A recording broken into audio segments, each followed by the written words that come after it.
여러분 안녕하세요. 1월 5일 수요일 아침입니다. 하나님께서 오늘도 참 좋은 날 선물로 주셨네요. 말씀 보면서 기도하면서 또 하루 시작하도록 하겠습니다. 오늘 같이 볼 말씀은 열왕기상 2장 1절에서 12절까지의 말씀입니다. 다윗이 죽을 날이 임박하매 그의 아들 솔로몬에게 명령하여 이르되 내가 이제 세상 모든 사람이 가는 길로 가게 되었노니 너는 힘써 대장부가 되고 내 하나님 여호와의 명령을 지켜 그 길로 행하여 그 법률과 계명과 율례와 증거를 모세의 율법에 기록된 대로 지키라. 그리하면 내가 무엇을 하든지 어디로 가든지 형통할지라. 여호와께서 내 일에 대하여 말씀하시기를 만일 내 자손들이 그들의 길을 삼가 마음을 다하고 성품을 다하여 진실이 내 앞에서 행하면 이스라엘 왕위에 오를 사람이 내게서 끊어지지 아니하리라 하신 말씀을 확실히 이루게 하시리라. 스루야의 아들 요압이 내게 행한 일, 곧 이스라엘 군대의 두 사령관 넬의 아들 아브넬과 예델의 아들 아마사에게 행한 일을 내가 알거니와 그가 그들을 죽여 태평시대에 전쟁의 피를 흘리고 전쟁의 피를 자기의 허리에 띤 띠와 발에 신은 신에 묻혔으니 내 지혜대로 행하여 그의 백발이 평안히 스올에 내려가지 못하게 하라. 마땅히 길르앗 바르실레의 아들들에게 은총을 베풀어 그들이 내 상에서 먹는 자 중에 참여하게 하라. 내가 내 형 압살롬의 낯을 피하여 도망할 때에 그들이 내게 나왔느니라. 바울임 베냐민 사람 게라의 아들 시므이가 너와 함께 있나니 그는 내가 마하나임으로 갈 때에 악독한 말로 나를 저주하였느니라. 그러나 그가 요단에 내려와서 나를 영접함으로 내가 여호와를 두고 맹세하여 이르기를 내가 칼로 너를 죽이지 아니하리라 하였노라. 그러나 그를 무죄한 자로 여기지 말지어다. 너는 지혜 있는 사람이므로 그에게 행할 일을 알지니 그의 백발이 피 가운데 스올에 내려가게 하라. 다윗이 그의 조상들과 함께 누워 다윗성에 장사되니 다윗이 이스라엘 왕이 된 지 40년이라. 헤브론에서 7년 동안 다스렸고 예루살렘에서 33년 동안 다스렸더라. 솔로몬이 그의 아버지 다윗의 왕위에 앉으니 그의 나라가 심히 견고하니라. 아멘. 네, 여러분 오늘은 이제 다윗이 이제 죽고 솔로몬이 왕위에 이제 올라서 이스라엘을 통치하는 그 순간의 모습을 우리가 보고 있습니다. 다윗이 이제 숨을 거두면서 아들 솔로몬에게 유언을 얘기하고 있는데 여러분 유언이라고 하는 것은 가장 중요한 얘기이고 마음에 담아 놓고 있었던 그 얘기를 엑기스를 짜듯이 아들에게 주는 것 아닙니까? 지금 다윗은 솔로몬에게 가장 중요한 것 두 가지를 얘기해 주고 있습니다. 오늘은 이 두 가지 다윗의 유언에 대한 이야기를 같이 나눠볼까 합니다. 첫 번째 다윗이 솔로몬에게 해준 유언은 바로 이것이죠. 하나님의 명령을 지켜라 라고 하는 겁니다. 가장 중요한 것이죠. 우리의 삶에 있어서 가장 중요한 것. 하나님의 명령, 하나님의 말씀대로 살아라. 그 말씀을 지켜 따라라. 즉 하나님을 의지하고 하나님을 붙들라 라고 하는 그러한 이야기겠죠. 오늘 그것이 2절과 3절에 나옵니다. 내가 이제 세상 모든 사람이 가는 길로 가게 되었노니 너는 힘써 대장부가 되고 내 하나님 여호와의 명령을 지켜 그 길로 행하여 그 법률과 계명과 율례와 증거를 모세의 율법에 기록된 대로 지키라. 그리하면 내가 무엇을 하든지 어디로 가든지 형통할지라. 네, 가장 중요한 말씀을 하죠. 이게 어떻게 다윗이 솔로몬에게만 부탁하는 당부하는 유언이 될 수 있겠습니까? 우리 모두에게 주시는 하나님의 말씀이 아닐까 싶습니다. 또 우리도 이 땅에서의 삶을 다 마감하고 이제 죽게 될 때 우리 자손들에게 꼭 한마디 하라 그러면은 이 말을 전해줘야 되지 않을까 생각합니다. 여기 보니까 모세의 율법에 기록된 대로 그러니까 하나님의 말씀대로죠. 하나님의 말씀대로 너희들이 지키고 그 말씀을 따라 살게 되면은 두 가지 축복을 준다고 했죠. 어디로 가든지 그리고 무엇을 하든지 형통할 것이다. 무엇을 하든지 어디로 가든지 시공간을 초월한 하나님의 도우심과 형통하심, 그것을 우리가 누릴 수 있을 것이다 라고 하는 것을 얘기해 주고 있는 것이죠. 아마 이것이 가장 중요해서 솔로몬에게 이것을 제일 먼저 당부했던 것 같습니다. 여호와 하나님을 붙들어라. 하나님 의지해라. 그러면 하나님께서 너와 함께 하실 것이다. 하나님께서 명령하시는 것을 다 지켜라. 내 멋대로 하지 말고 하나님의 말씀을 쫓아 살아라 라고 하는 것, 다윗이 가장 먼저 솔로몬에게 해줬던 유언입니다. 자, 또 하나가 있죠. 또 하나가 있는데 여러분, 이것은 조금 이해하기가 좀 어려운 유언입니다. 이 유언은 뭔가 하면은 군대 장관 요압과 그리고 시므이를 처단하라 라고 하는 겁니다. 좀 섬뜩하죠. 이제 선왕이 죽으면서 후왕에게, 솔로몬에게 요압 장군과 그리고 시므이라고 하는 사람을 죽여라, 처단하라 라고 하는 그러한 그 내용입니다. 여러분, 요압과 시므이 두 사람에 대한 당부인데 한 사람씩 한번 좀 알아보겠습니다. 요압이 누굽니까? 요압은 다윗의 누이의 아들입니다. 그러니까 조카죠. 조카로 군대 장관이었습니다. 오랜 시절, 그러니까 다윗이 통치하는 40년 기간 동안 대부분 군대 장관의 역할을 요압이 감당을 했습니다. 외삼촌을 도와서 정말 헌신을 다해서 요압이 나라를 지키고 전쟁도 하고 그랬는데, 그런데 한 가지 문제가 있습니다.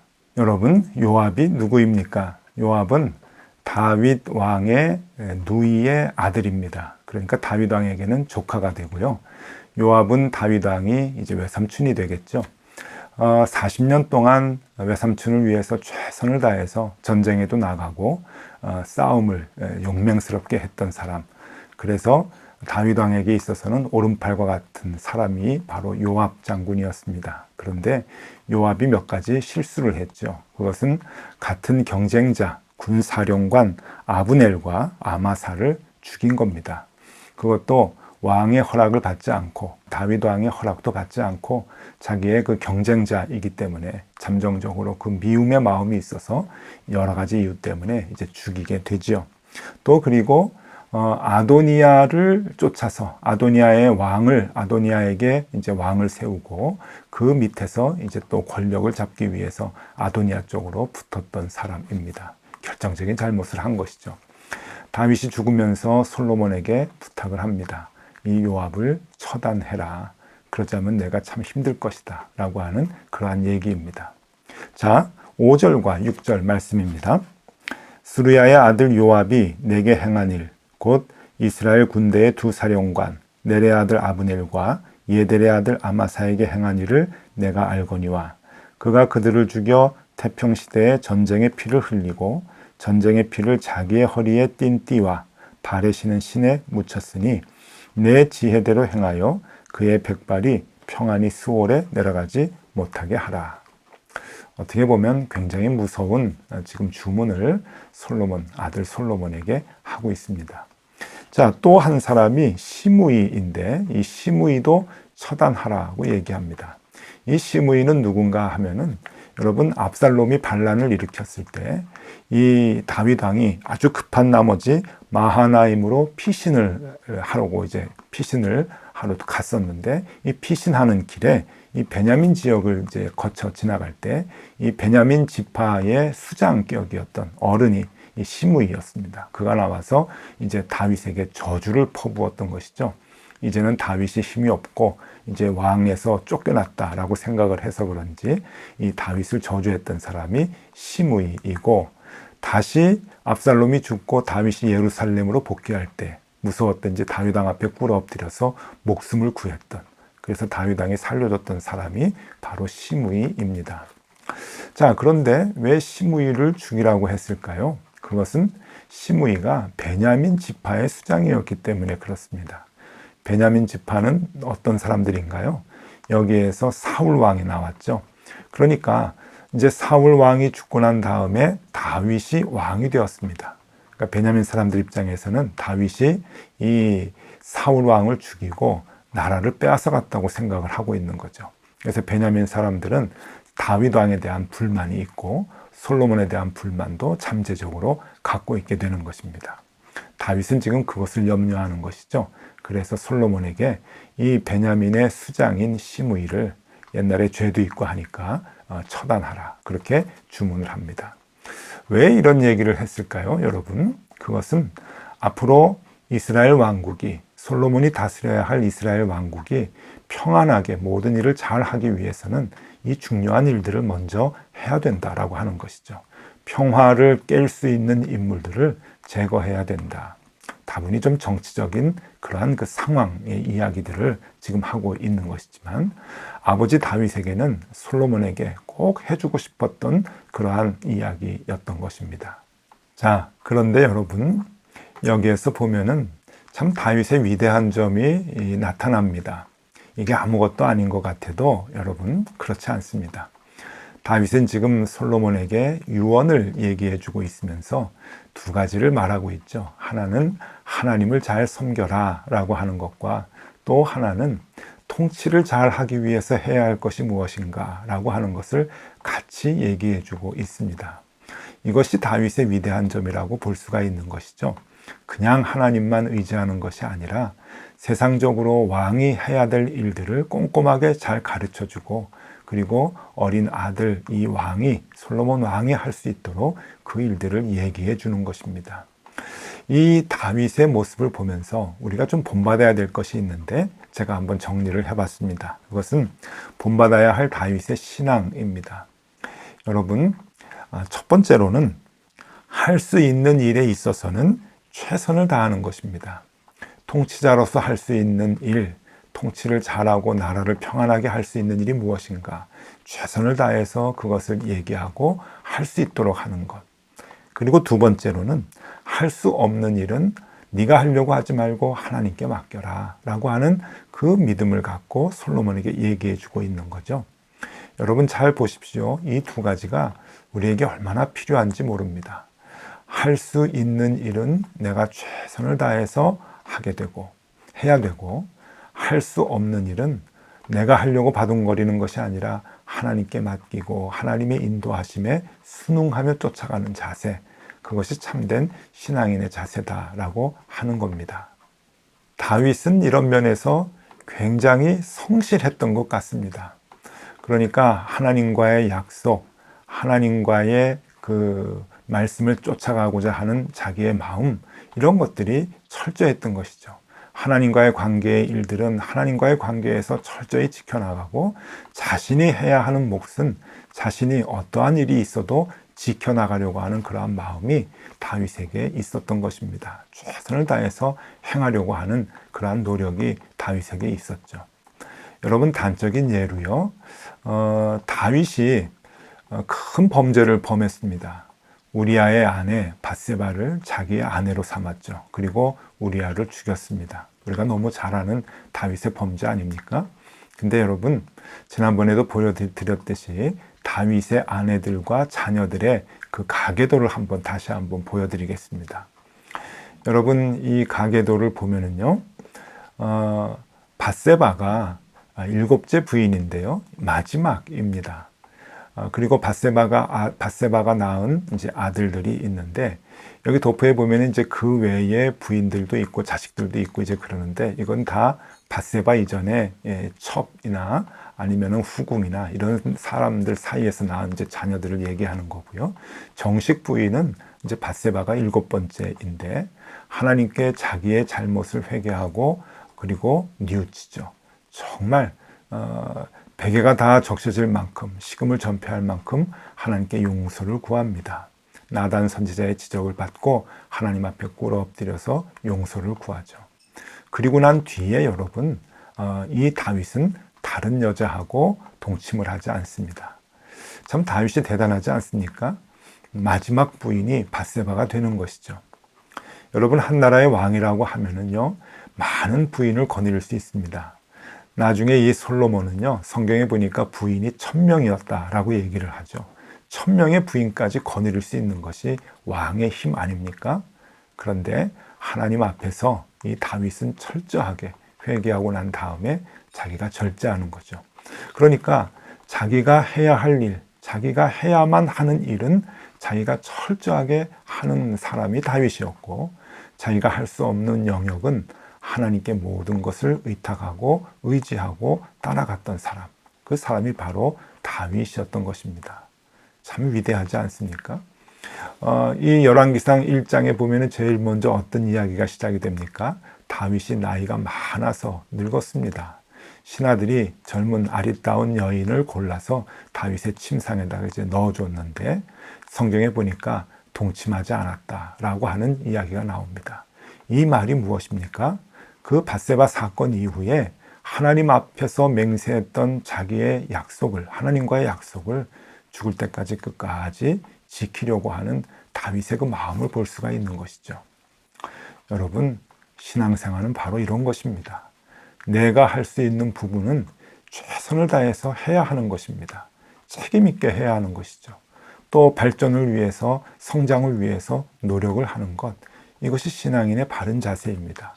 그리고 내가 할 수 없는 영역은 하나님께 맡기는 것, 그것이 믿음이지요.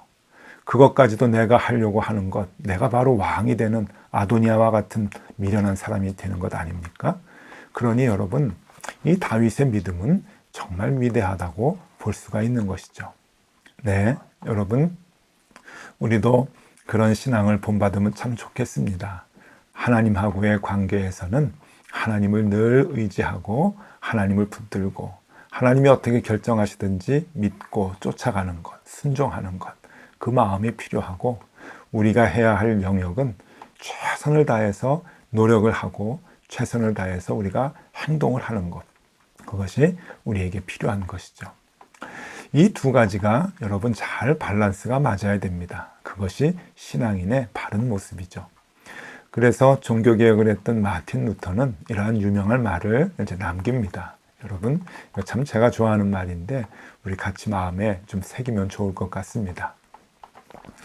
우리가 경계해야 할 것 두 가지가 있다. 하나는 기도 없이 일만 하는 것이고, 또 하나는 일은 안 하고 기도만 하는 것이다.